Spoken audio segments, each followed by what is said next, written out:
what do you think is the biggest mistakes that dealers make when they're trying to train their people, especially in F&I?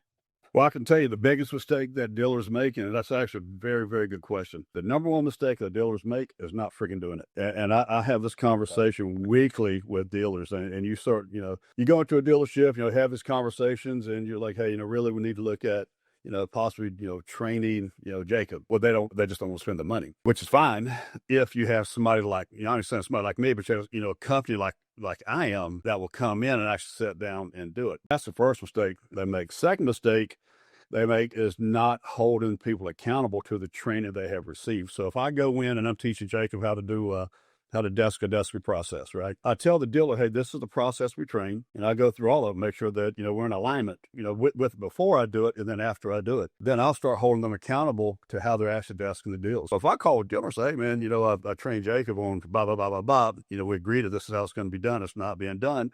And if they don't hold them accountable, then what have we done? We wasted a bunch of time and really nothing's getting done. But more than anything, you're not servicing the customers, it's just bad all the way around. So accountability is the huge component to training, regardless of what it is, whether it's sales, F&I, service, or whatever. So that's one thing I would tell every dealer: hold people accountable.